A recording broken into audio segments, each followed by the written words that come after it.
बिस्मिल्लाहिर्रहमानिर्रहीम। अस्सलाम वालेकुम नाज़रीन, मैं हूं वर्दा कलंदरी और आप देख रहे हैं हमारा यूट्यूब चैनल वर्दा कलंदरी। किसी भी वीडियो को स्टार्ट करने से पहले मैं आपसे अपना थोड़ा सा तारुफ करवा दूं, क्योंकि आप इस चैनल पे मुझे पहली बार देख रहे हैं। हो सकता है दीगर सोशल मीडिया ऐप्स पर और ऑन ग्राउंड ऑनलाइन आपने मुझे देखा हो। आज की ये जो वीडियो है वो एक किताब के बारे में है, एक नॉवल जिसे हम रिव्यू करेंगे, जिसके बारे में मैं आपको बताऊंगी। और मशहूर ज़माना राइटर का वो नॉवल है, आपने वो नॉवल ज़रूर पढ़ा होगा। उस पर मैं कुछ अपने ख्यालात का इजहार करूंगी आपके साथ। अगर आप इस चैनल पे न्यू हैं तो इस चैनल को सब्सक्राइब कर दें। मुझे ये उम्मीद है कि मैं आपकी उम्मीदों पे पूरा उतरूँ। इस चैनल में आप book reviews, food reviews, fashion and beauty hacks और दीगर इस तरह की मज़ीद मालूमाती चीज़ें देख सकेंगे और आगे मज़ीद मेरी वीडियो से आपको इंशाल्लाह ज़रूर कुछ ना कुछ सीखने को मिलेगा। बिला ताख़ीर इस वीडियो को आगे बढ़ाते हैं। इस दुआ के साथ, इस ख़्वाहिश के साथ और इस उम्मीद के साथ कि मुझे आप जहाँ भी देख रहे होंगे, खुश होंगे और बख़ैर व आफ़ियत होंगे। कागज की ये महक, ये नशा रूठने को है, ये आखिरी सदी है किताबों से इश्क की। जी जनाब, आज जिस किताब का हम रिव्यू करेंगे वो बहुत ही प्यारी, बहुत ही खूबसूरत परियों के देश की एक दास्तान है जिसका नाम है कराकरम का ताजमहल। इसकी राइटर, इसकी लिखारी निम्रा अहमद है। निम्रा अहमद का अगर हम नॉवेल की सूरत में देखें तो ये पहला नॉवेल है और डाइजेस्ट की सूरत में देखें तो ये पांचवा डाइजेस्ट है। ये नॉवेल जो है वो 2009 में लिखा गया और 2013 में इसे शाया किया गया। ये किताब अपने नाम की तरह इंतहा का खूबसूरत, ये नॉवेल, इसकी दास्तान इंतहा की कोई पुरसोस, पुरकशिश, दिल में मोहब्बत, दिल में उन इलाकों के लिए, हमारे पाकिस्तान की खूबसूरती के लिए मोहब्बत पैदा कर देने वाली दास्तान। ये कहानी है दो ऐसे अलग-अलग शोबे में काम करने वाले लोगों की। ये कहानी है दो मुख्तलिफ लोगों की। ये कहानी है दो अलग-अलग मुल्कों में रहने वालों की।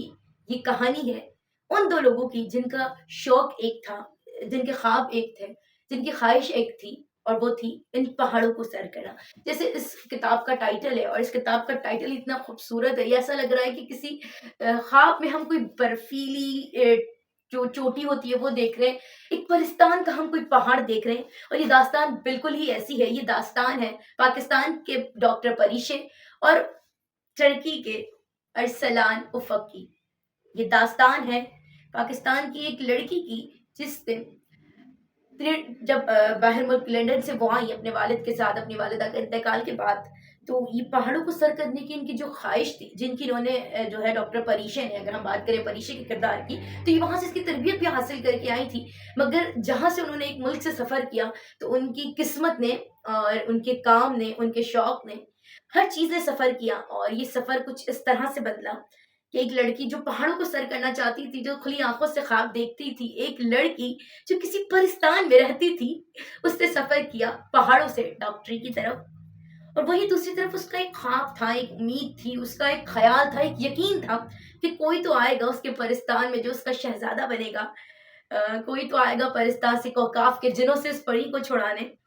ये दास्तान बहुत अलग-अलग फ़ेजेज़ में लिखी गई है, मगर ये दास्तान बहुत खूबसूरत है। यकीन जानिए, अगर आपने ये नॉवल पढ़ा है तो आप इस कमेंट सेक्शन में इस बात की गवाही देंगे और नहीं पढ़ा तो मेरी बातों सुनने के बाद गारंटीड आप इस नॉवल को ज़रूर पढ़ेंगे। परीक्षित की जो है वो अपने कज़न से मंगनी हुई भी होती है और परीक्षित अपने कुछ कज़न को ख़ास पसंद भी नहीं करती, ना ही वो अपनी होने वाली सास को पसंद करती है, क्योंकि इनकी शख्सियत ऐसी होती है कि एक इंसान को उलझा देने वाली, उसको परेशान करने वाली।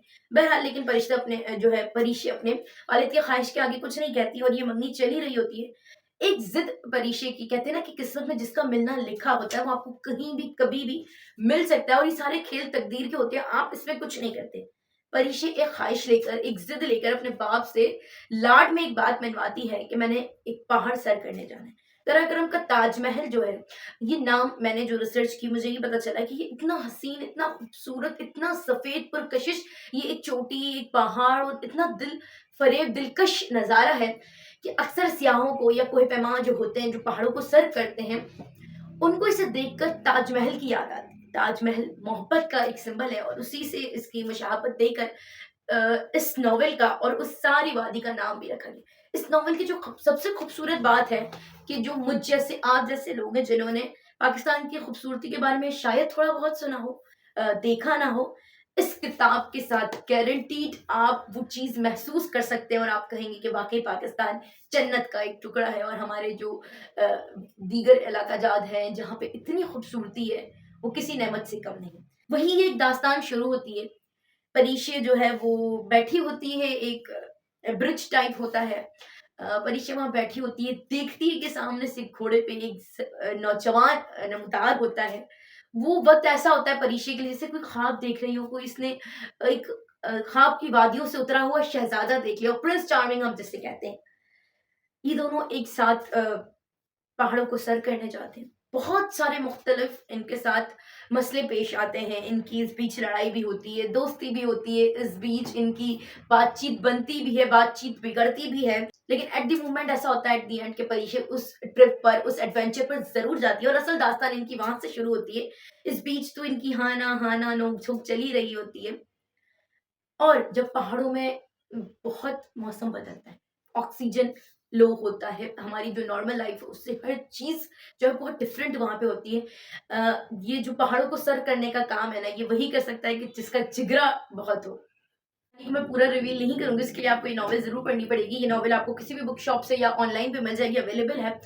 इस ये बुक मुझे इसलिए बहुत अच्छी लगी कि जो लोग पाकिस्तान को एक्सप्लोर नहीं कर सके या जिन्होंने नहीं किया, उनके अंदर एक तजस्सुस पैदा होता है। आपको अपने मुल्क से, उन पहाड़ी इलाकों से इतनी मोहब्बत हो जाती है कि मैं कह रही हूँ इस नॉवेल से, उस खूबसूरती से बाहर आने के लिए आपको ख़ासा टाइम चाहिए होता है।